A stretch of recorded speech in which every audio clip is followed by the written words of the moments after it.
Ang napunta sa amin ay No Standing Challenge. Glyza at JM, Obstacle Dance Challenge, Dance with No Standing. Walang kaayuan.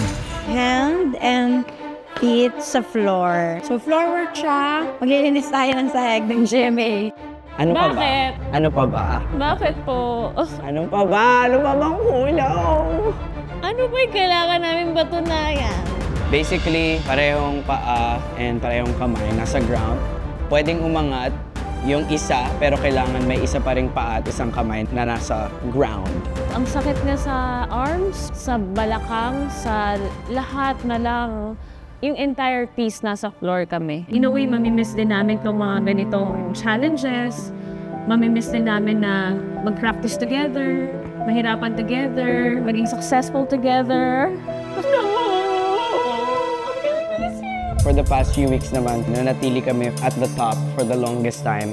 And hindi naman magbabago yon hanggang dulo. Tototohanin na nila ang pagiging stars on the floor. Here are Glyza and JM with their No Standing Obstacle Dance. Walang tayuan.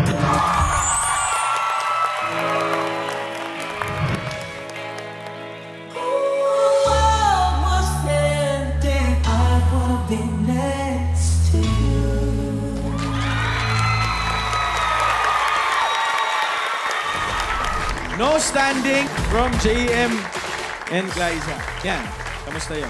Kayo talaga yung literal na stars on the floor. Alam niyo, sa totoo lang, pwede namang madali yung performance yung dalawa, pero talagang palaging ayaw nyo ng safe yung ginagawa nyo. Gusto nyo talaga yung nasa-challenge kayo na gusto nyo kakaiba. At palagi nyo napupull off yun. Sobrang galing nyo as a duo, ha? Yung isa kayo sa talagang inaabangan kung ano yung gagawin nyo talaga. Hindi ko alam kung paano ko i-express yung sarili ko, pero naramdam ko yung mga expression nyo sa mukha, yung bigat, yung puso. Pero literal, nagawa nyo ng tama at basta ang husay nyong dalawa. Ewan ko sa inyo. Thank you po. Hindi madali yun. Tsaka nakakahingal yun.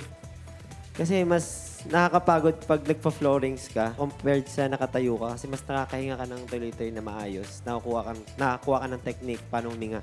Pero yung ganon, ang bigat nun.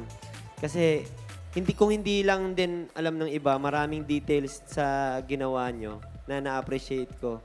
Na baka hindi lang makita ng iba. Pero madami kayong ginawa. Nung una, akala ko baka maubusan to kasi floorings and then hanggang matapos. Pero ngayon lang ako nakakita talaga from start to finish, ganon, nasa floor lang. Pero walang paulit-ulit. Sobrang maganda yung ginawa nyo ngayon.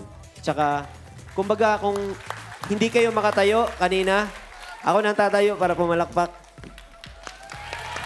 Thank you po. Thank you. Thanks, Coach Jay. Grabe. Mamang, what? Pag sinabing sayaw, pumapasok agad sa isip natin, step, paa. Pero ito, technique ang ginamit ninyo. And lakas. No? Talino.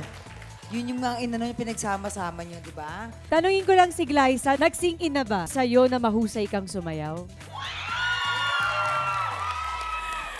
Tatanggapin ko Nag-sink in na po ba? yun, nag-sink in na sa akin. Kasi Very good. napakahusay din ng aking kaduo. Talagang ipagpapasalamat ko talaga kay JM yung energy niya, yung patience niya rin sa akin, at yung knowledge na binibigay niya rin sa akin para magawa ko po itong Agree mga ako doon. pinapagawa sa akin. Si JM talaga ang isa sa mga gem natin dito sa Stars on the Floor. Thank you po. Totoo yun.